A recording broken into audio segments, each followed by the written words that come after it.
계시록 3장 다시 돌아가 보겠습니다. 계시록 3장 19절입니다. 19절 같이 읽겠습니다.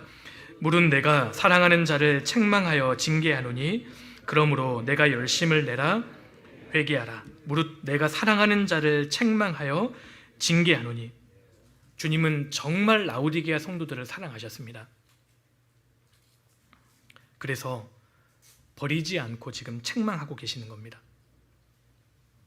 주님의 회초리보다 더 무서운 것은 주님의 침묵입니다. 주님의 무관심 말입니다. 그런데 라오디게아 성도들은 주님의 피로 산 자녀였기 때문에 정말 사랑하셨던 겁니다. 그래서 이렇게 책망하시는 겁니다. 그러므로 내가 열심을 내라 회개하라. 미지근한 라오디게아 성도들에게 말씀하셨습니다.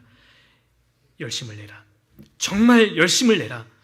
우리 시대의 마지막 때의 그리스도인들에게 정말 해당되는 권면의 말씀이라고 생각합니다. 우리가 정말 열심을 내야 합니다.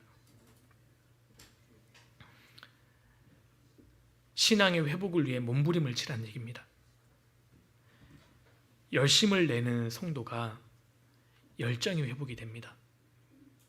다시 말씀드리겠습니다. 열심을 내는 성도가 신앙의 열정이 회복이 됩니다.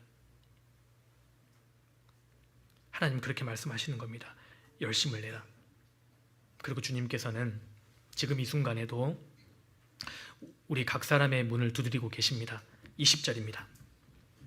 볼지어다 내가 문 밖에 서서 두드리노니 누구든지 내 음성을 듣고 문을 열면 내가 그에게로 들어가 그로 더불어 먹고 그는 나로 더불어 먹으리라. 이 말씀은 구원받지 못한 사람에게 하시는 말씀이 아닙니다. 구원받은 성도들에게 하시는 말씀인 겁니다. 근데 여기 참 안타까운 구절이 있습니다. 내가 문 밖에 서서 두드리노니. 지금 주님이 어디에 계십니까? 문 밖에 계십니다. 구원받은 성도들의 마음 가운데 들어오질 못하시고 문 밖에 서서 두드리신다는 것은 이 라오디게아 성도들이 주님을 박대했다는 뜻입니다. 주님 나가세요. 저 밖으로 나가세요. 그래서 주님이 지금은 문 밖에서 문을 두드리십니다.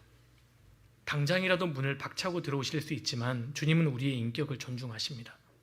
지금도 계속 두드리십니다.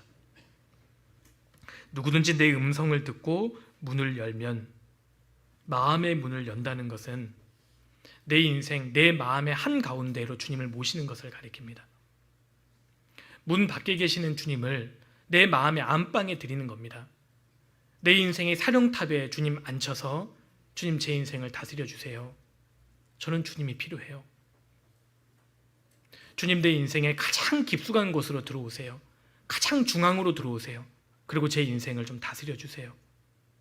이렇게 주님을 모시는 것을 말합니다.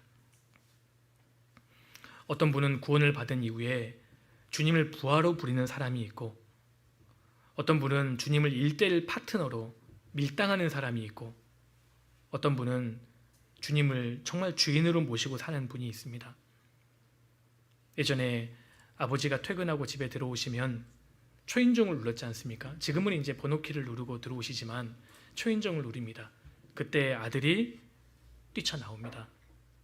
그리고 아빠 품에 안기죠. 왜냐하면 아빠가 없으면 인생이 너무 힘들기 때문입니다. 그와 같은 마음으로 문을 열라는 겁니다. 주님 지금 그걸 말씀하십니다. 달려나오는 그 어린아이의 열정으로 문을 열라는 겁니다. 내가 그에게로 들어가 그로 더불어 먹고 그는 나로 더불어 먹으리라. 주님과의 만찬은 영적 승리의 보장입니다. 주님 그것을 약속하십니다. 주님께서 여기까지 말씀하신 이후에 라오디게아 성도들에게 마지막으로 소망의 말씀 한 가닥을 들려주시죠. 21절입니다. 21절 같이 읽겠습니다.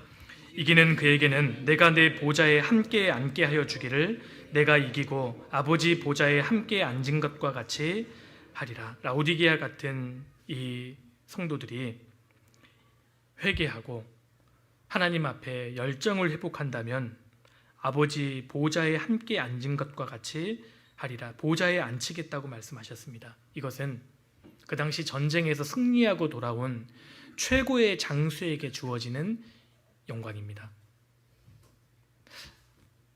놀랍고도 이상한 말씀 아닙니까? 그 당시에 최악의 영적인 상태를 가지고 있던 라오디게아 성도들에게 주어지는 이 영광이 너무 엄청납니다. 지금 이 라오디게아 교회 성도가 영적으로 너무 심각한 상태에 있지만 그들이 회복하고 다시 회개해서 열정만 회복한다면 엄청난 영적인 반전이 있을 것이다. 주님 그것을 말씀하십니다. 마지막 때를 사는 저와 우리 형제 자매님들께도 동일한 은혜가 있을 수 있습니다. 아직 늦지 않았습니다. 아직 절대 늦지 않았습니다. 은혜를 향한 영적인 목마름만 있다면 아직 희망이 있습니다. 우리 시대에 뜨거움이 회복되어야 합니다. 구원받은 그리스도인들이 미지근하게 살아서는 안 됩니다. 영적인 갈망이 회복이 되어야 합니다. 우리 시대는 성도가 눈물을 잃어버린 시대입니다. 어떤 제가 청년회 교제를 갔는데요, 한 자매님이 울면서 눈물로 그런 간증을 하시더라고요. 아직 가정에서 자기밖에 구원을 안 받았답니다. 아버지 어머니에게 복음을 전하려고 하는데 핍박을 하신답니다. 최근에는 아버지가 정말 애원을 해서 말씀을 들어주셨는데 하루 딱 듣고 오히려 마음을 완전히 더 심하게 닫아버리셨답니다. 그래서 요즘에 하루의 일과는 퇴근하고 집으로 돌아오면 화장실로 바로 직행을 한답니다. 어머니 아버지를 보면 눈물밖에 나오지 않기 때문에 화장실에 가서 샤워기를 틀고 운답니다. 한 번은 어머니 앞에서 울었더니 정말 미쳤다고 오히려 핍박을 더 심하게 하셨답니다. 근데 눈물은 참을 수 없으니까 매일 화장실에 가서 샤워기를 켜고 운답니다. 그리고 그렇게 기도 부탁을 하시더라고요. 우리 어머니 아버지를 위해 제발 기도해 주세요. 다른 사람들은 다 구원 받을 것 같은데 우리 부모님은 힘들 것 같아요. 눈물로 기도하십니다. 그런데 그 간증을 들은 한 청년 형제님이 이어서 간증을 하십니다. 80년대 말에 구원받은 청년 형제더라고요. 그러니까 구원받은 지가 꽤 됐지 않습니까?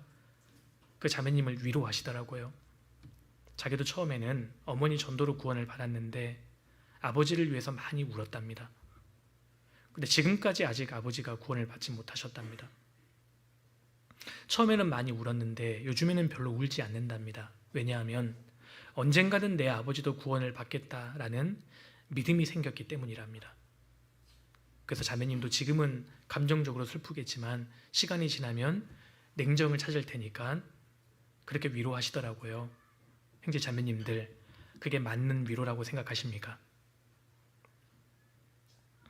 그 자매님의 부모님은 조만간 구원을 받겠다는 믿음이 생겼습니다. 왜냐하면 딸이 울어주고 있으니까요. 근데 그 형제님의 아버지는 잘 모르겠습니다. 자기를 위해서 아들이 울어주질 않는데 어떻게 그 아버지가 구원을 받을 수 있겠습니까? 그로부터 몇 년 정도가 지나서 그 자매님을 교회에서 만났습니다.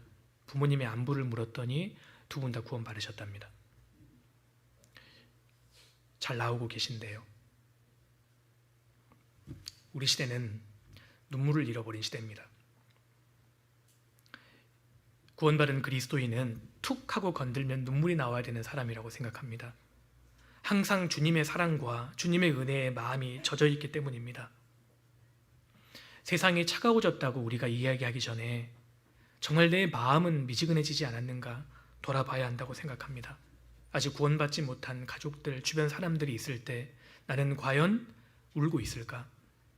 남편이 구원을 받기 전에는 그 핍박 속에서 눈물로 시간을 보내던 자매님이 남편이 구원받은 이후에는 더 이상 울지 않습니다. 현실에 안주하지 않는 믿음, 더 큰 은혜를 갈구하는 어린아이와 같은 그 마음, 세상과 교회를 오고 가는 그 적당한 믿음이 아니라 정말 주님이 전부이고 주님이 아니면 안 된다고 하는 그 절박한 심정, 내가 이제 주님의 십자가를 지고 고난받으러 가겠다, 이런 각오를 품는 성도, 대가를 치러보겠다, 이런 마음을 가진 사람들은 주님께서 더 큰 은혜로 함께해 주실 거라고 생각합니다. 그리고 우리 가운데 이런 뜨거운 마음으로 사는 분들이 더 많아지면 많아질수록 주님께서 활발하게 역사해 주실 거라고 생각합니다. 뜨거운 마음을 회복하다가 반드시 주님 앞에 서야 합니다. 마음이 여호와에게서 떠난 그 사람은 저주를 받을지어다. 이 말씀이 우리 시대의 경고의 말씀으로 다가옵니다.